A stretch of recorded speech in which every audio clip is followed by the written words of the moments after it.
Hello, this is Nathan Wayne from Inomatic. Today I will go over the details, the in-depth of the renamer tool. It does not mean that you will see a line-by-line source code, but I should be able to give you enough information to get started should you choose to take on this project.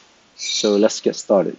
I use the custom name range extensively because instead of B12, I try to name it. For example, this one is message center. I have the XL leading just so that I know it is an Excel cell. For this one is folder path, original names, original extension, new names, new extension. In the middle is valid name. It's a misleading. It should be whether this has special character or not, the new name that is. And it just give a true or false return. And I have a special function called special characters, and it just reference the cell of the new name and return true or false. The code does not evaluate whether it's true or false because it will just proceed.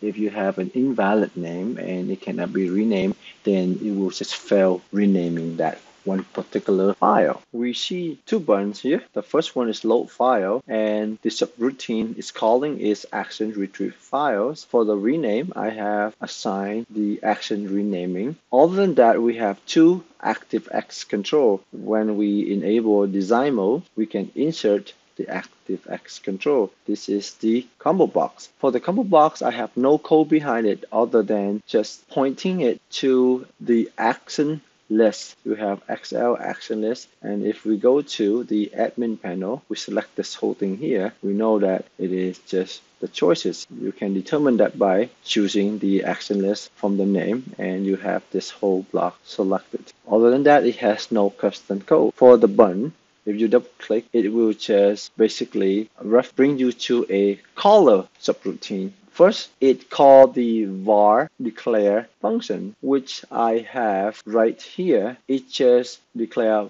the public variables and the type, and then I assign values to them so I can use throughout the application. I know it's not very efficient, but you know what? I don't care. For example, here, dim main sheet's name, a string, right? So I specify the main sheet's name is renamer version 1.0, and it is useful just to reference. That way, if you need to update the name of the tab, you should do it in one place and it will transcend throughout your application. Going back to here, we basically take the value from the object. We say if the length of the action request is blank, or it is select action, which is the default selection. Here's the default selection. Then we sort of do nothing and just tell the user that please select one, right? And then we just exit the subroutine without going further. If the action request is not, the length of the action request is not 0, and it is proper name, and we go ahead and call the proper name function, and so on and so forth, all the way down to the last option. Down here, I have the action proper name, trim, lower name, upper name, removing special character. I should name my functions a little bit better, but I know exactly what it does. Lower the extension, upper the extension, and then reset everything. And resetting is really to copy the original file names, paste it over. Beyond the codes for the ActiveX control, which is the button based on the combo box, I have a module main. I have the leading A, B, C just so that it be in this order for me. For the main, I just simply have the subroutine action retrieve files. I go ahead and call the function that declare and assign values, default values to the variables. I show up the dialog, have user navigate and select. If the selection isn't 0, then it will basically put the path of the folder in this Excel range that I referenced previously. It will go ahead and load in the original name, the original extension, the new names and new extension. It's pretty much the same thing. It's just copied twice over. And then here's in the middle for the valid name, I enter a formula, special characters, and I specify what cell we're evaluating. So this is the part to do that.